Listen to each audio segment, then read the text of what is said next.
सोचिए, supreme court का एक फैसला जो कुछ राज्यों का खजाना तो भर सकता है, पर शायद हमारी जरूरत की चीजों की कीमतें भी बढ़ा दे। ये फैसला रॉयल्टी से जुड़ा है और आज हम इसी की कहानी को समझेंगे। और ये कोई मजाक नहीं है। ये कहानी शुरू होती है एक बहुत ही दिलचस्प दावे से। दावा ये कि 35 साल पुराने एक कानूनी झगड़े की जड़, जिसकी कीमत अरबों में है, शायद सिर्फ एक मामूली सी टाइपिंग की गलती थी। तो सारा का सारा झगड़ा बस इन दो वाक्यों के बीच के फर्क का है। एक मतलब ये कि राज्य सरकारों के हाथ बंधे हैं और दूसरा मतलब ये कि उन्हें और ज्यादा ताकत मिलती है। और सुप्रीम कोर्ट ने अब जाकर बताया है कि इन दोनों में से सही कौन है। अच्छा, तो अदालत के इस फैसले की तह तक जाने के लिए हमें पहले 3 चीजें समझनी होंगी: रॉयल्टी, टैक्स और हमारा संविधान शक्तियों का बंटवारा कैसे करता है। तो सबसे पहले, ये रॉयल्टी आखिर है क्या? देखिए, कोर्ट ने साफ किया कि ये कोई टैक्स नहीं है। इसे ऐसे समझिए, जैसे कोई म्यूजिशियन अपने गाने के लिए या कोई लेखक अपनी किताब के लिए पैसे पाता है, बिल्कुल वैसे ही इस केस में राज्यों को उनकी जमीन से निकाले गए खनिजों के लिए एक तरह का भुगतान मिल रहा है। और ये सेस क्या बला है? सेस मतलब टैक्स के ऊपर एक और टैक्स, मतलब एक एक्स्ट्रा वसूली जो सरकार किसी खास काम, जैसे कि शिक्षा या साफ सफाई के लिए करती है। तो असली सवाल यही था, क्या राज्य उन्हें जो रॉयल्टी मिल रही है उसके ऊपर ये सेस भी लगा सकते हैं? और यहीं से ना असली टकराव की कहानी शुरू होती है।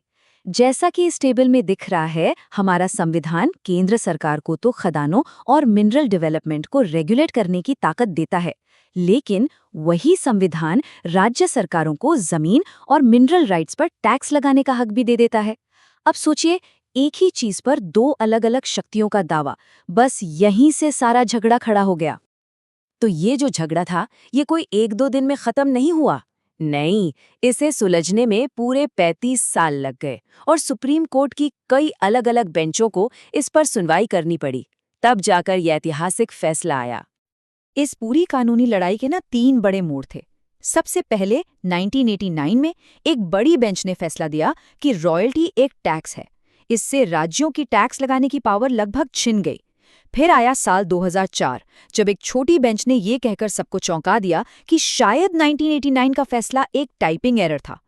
इसने तो और कंफ्यूजन पैदा कर दिया। और फिर आखिरकार 2024 में 9 जजों की एक बहुत बड़ी बेंच ने इस मामले को हमेशा हमेशा के लिए सुलझा दिया। यकीन करना मुश्किल है, लेकिन 2004 की बेंच ने लिटरली ये कहा कि जो लाइन लिखी थी, रॉयल्टी एक टैक्स है, वो शायद एक टाइपिंग की गलती थी।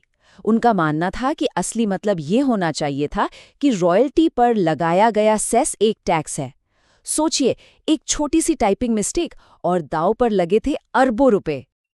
तो मतलब साफ है, 2024 का जो आखिरी फैसला आया, वो 2004 वाली सोच के साथ गया।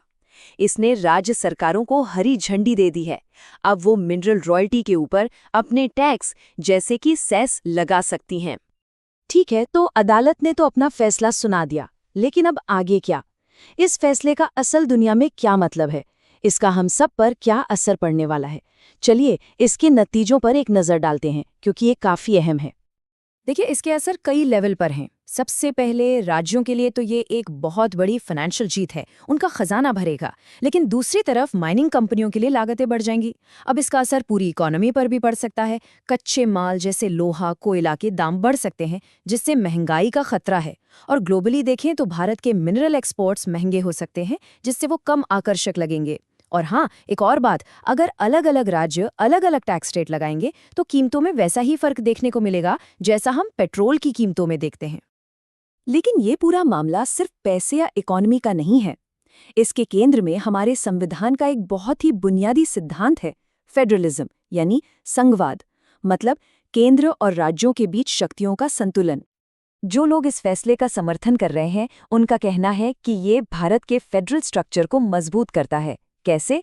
क्योंकि ये उन फाइनेंशियल आज़ादियों को बनाए रखता है जो संविधान ने राज्यों को दी हैं।